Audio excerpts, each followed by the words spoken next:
Hey everybody, it's Jennifer and good morning on this cold, wet and blustery day. We are headed to London for the day and I am ready to take you on my adventures. We are on our way now to catch a train so that we can get to London.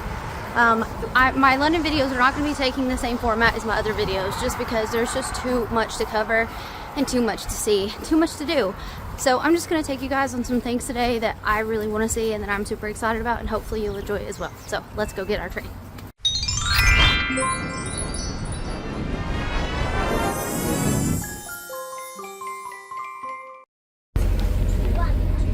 are on the train and I just had to share. This is a honeybee mocha, which is so good. And look at this Easter gluten-free brownie. I don't know what the yellow is. I literally have no idea, so I'll let you know. But it's covered in little eggs and it's so cute. This here, this is walking in the humidity. There's a train for 20 minutes. It's just how it is. Alright, the first stop is at the corner of Edgewater and Bayswater Road.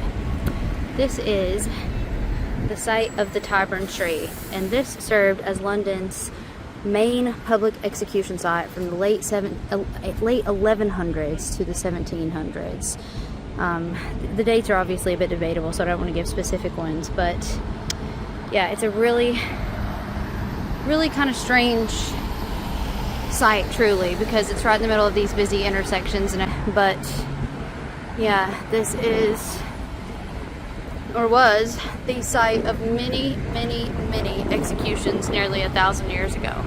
So pretty crazy. Let's go on to the next site. We're not going in today, but I thought I'd do a quick scan of Hyde Park as we're walking by. Seems like a really cool, beautiful place to get a coffee and take a stroll or have a bike ride. This next site is the Animal War Museum, or Animals in War, not museum, memorial. And this is about all the animals that have served and died in the war.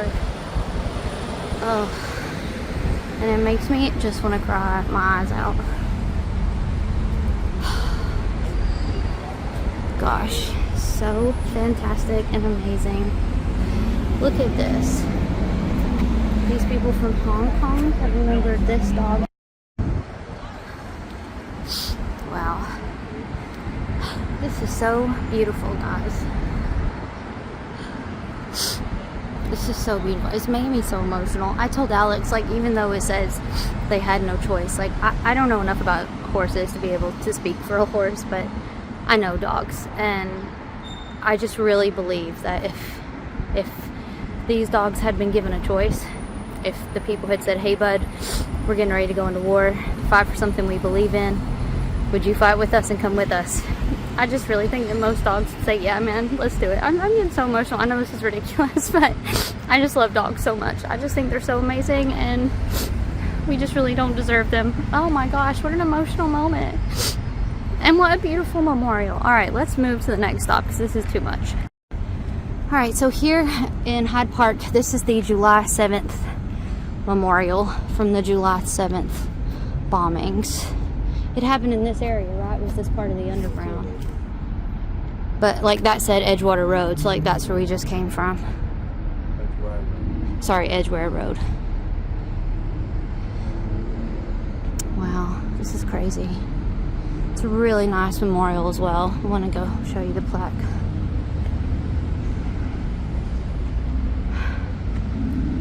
July 7th, 2005. But yeah, there were. So yeah, very beautiful memorial. Just wanted to do a quick stop by here to pay my respects. We had not been planning on seeing this, but we just happened to stroll by it. But apparently Audrey Hepburn lived here, flat number 65, which is absolutely gorgeous. How cool is that? You see a lot of random history in London, which is amazing. Alright, so we are at Mestizo Mexican Grill because we are always trying to have that Mexican-ness. So we got a couple of mole conteños here, which are different, and then we found some queso. They're not served with chips, it's served with tortillas instead, and we got the corn tortilla. So again, trying our best to see if we can find some Mexican replacement in London, so we'll let you know how it goes. Alright, so this is the taco tray. So I got corn tortillas, Alex got flour tortillas. So we have pastor, pork, carnitas, bistec, and what was the other one? Chorizo. And as you can see, a lot of toppings. So we are about to dig into these tacos like crazy. The cheese dip was good. It wasn't quite what we're used to in the States, but it was good. If you're craving it, it's, you know, it satisfies. But the tamale was absolutely delicious. So let's check out these tacos. So we have cleaned it up, and that was absolutely delicious. So definitely would recommend this place. It's not quite Tex-Mex or anything, but the flavors are great and it's really good. So very solid Mexican choice in London. This is Jeremy Bentham, and he donated his body that is now housed at the University College London. And it is a wax head because apparently the work on the head was not done very well and it wasn't preserved very well, so they did replace it with a wax head. But these are his own clothes, and this is his actual skeleton for everyone to walk by, see, and visit. So really strange. Okay, we are at the St. Pancras Old Church, and we have two sites in here that we're going to be visiting. But I also wanted to show some shots of the church because it is absolutely beautiful. But let's go ahead and go find these two spots we're looking for. Okay, so this is called the Hardy Tree, and it is in connection with Thomas Hardy. I know I said I wasn't going to follow the traditional format, but I had to have a couple of literary things because I just had to. But this tree basically is where, you can see here where it says, during the 1860s, the Midland Railway line was being built over part of the original St. Pancras churchyard. And this was commissioned by the Bishop of London to supervise the proper exhumation of human remains and dismantling of tombs. He passed this task on his protege, Thomas Hardy, as in the same Thomas Hardy. And the headstones around this ash tree have been placed here. They were placed here around this time, but now the tree has grown so big that the stones are just totally enwrapped around the tree. It also says the tree was blown down in 2022 and wasn't put back, but you can still kind of see the result. So the tree would have been right there where the stump is, and all of these tombstones are embedded around this area. So it's a little bit crazy. Let me see if I can get a better shot. So here is a bit clearer image. I hate that there's some litter in here. I really wish that somebody would get that, but you can imagine the tree growing out of this. This is just a mess, an absolute cluster of a mess. But it's a really cool, weird thing to see. So if you're in the St. Pancras churchyard, definitely check this out. Now, I have one more thing that I want to show you guys in here. Another very famous literary connection. Okay, this is kind of a huge deal for me to see. I have always wanted to come here, but this is the old tomb of Mary Wollstonecraft, Wollstonecraft, who wrote A Vindication of the Rights of Women. Now, I taught this when I was teaching literature. I taught this quite frequently, and yeah, she's no longer here apparently because her body was moved by orders of, I think it was a grandson or a nephew, I can't remember. One of her family members had her moved to another churchyard. But they left the original tombstone, and part of the reason is because this is famously where Mary and Percy Shelley courted each other, came to hang out, and went on dates. Supposedly, the rumor has always been that they consummated their relationship here. I cannot say that that's true or not, but it is part of literary folklore. But I've always wanted to visit this spot, and I have to tell you, like, I kind of expected this to be kind of off the beaten path, like kind of hidden somewhere. And obviously you got to go back into like the 1800s to appreciate kind of what this setting would have been like, because, you know, we're here in 2026 where it's actually quite busy.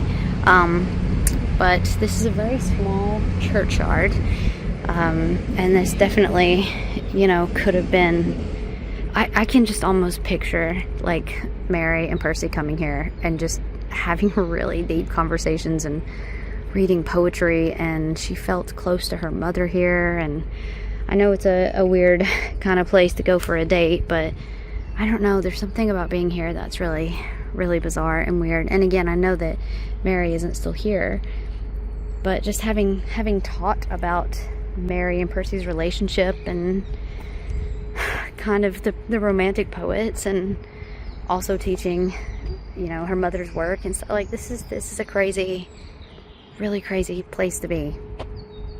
So wow, here it is. So again, I know she isn't here, but this is the original burial site in this beautiful churchyard, which, by the way, I just also want to showcase these trees. They're absolutely amazing. Wow, okay, well, that's a heck of a thing to see. Let's move on to the next spot. All right, this next spot is called Cecil Court, and this is a alleyway in London that is kind of famous for having antique shopping and various odds and ends, random weird oddity shops and strange bookshops. Yeah, and it did kind of have a little bit of a different feel to it. You can see there's a lot of art galleries here as well. But we just took a little stroll down here. It was Good Friday when we were here, so not everything was open because it is a bank holiday in the UK. But you could still kind of get a feel for like some of the random odds and ends that exist down this alleyway.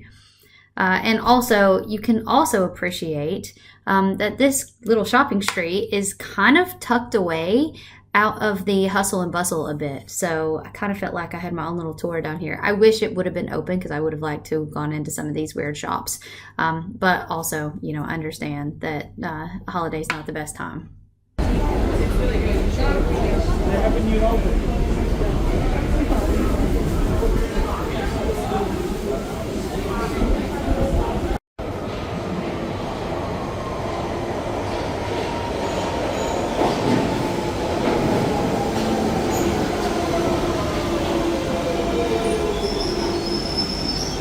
Here we are on the famous Portobello Road, street where the riches of ages are stowed. Anything and everything a chap can unload is sold off the barrow in Portobello Road.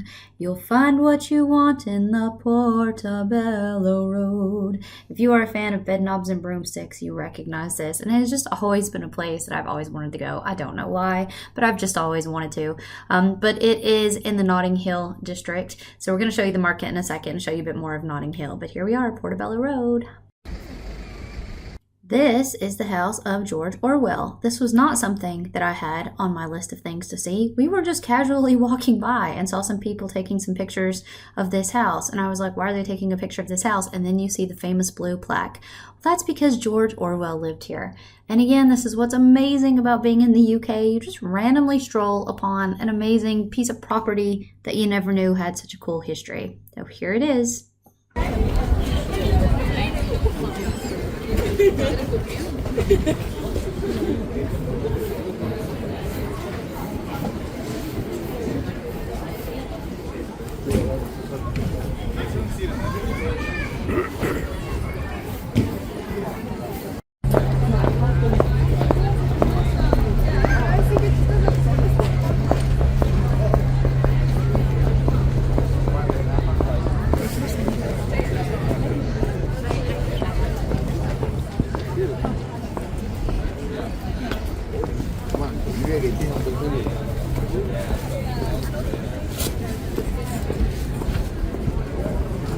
Walking down Notting Hill, here is the famous bookshop from the film Notting Hill. So this is the bookshop where Hugh Grant's character worked. I think he owned the bookshop actually. But I also wanted to show you just the market. Like, there was a lot going on today, a lot of shopping. It was a lot of fun. And here is the Blue Door. Here is Hugh Grant's house in Notting Hill. It is a very unsuspecting little house with a cool balcony upstairs. But here is the 280. Yeah, this is the Notting Hill house. So that was a really cool thing to see as well. All right, we've had a very full day, but we are ending the evening with a meal at Harar Ethiopian restaurant. So we haven't been to an Ethiopian restaurant. Actually, we've only been to one ever. So we're really excited. We will let you know how it goes. Okay, so we got our injera. We've got our different dishes here. Some are spicy, some are a bit more mild, but we're getting ready to dig into this. We'll let you know how it goes. Well guys, this is what's left, and we would finish eating this, but we are stuffed to the gills. This was one of the best meals I've ever had. This was so delicious. If you are in London, Harar, I'm not sure how it's pronounced. I think it's Harar, but Ethiopian, oh my gosh, it is life-changing. Absolutely 10 out of 10. Alright guys, that is it. We have had a long day. It's getting ready to get dark. We have another train to catch because we are flying out of Luton tomorrow, but that's a video for another day. Hope everybody's doing great, and I'll see you guys in my next one. Bye!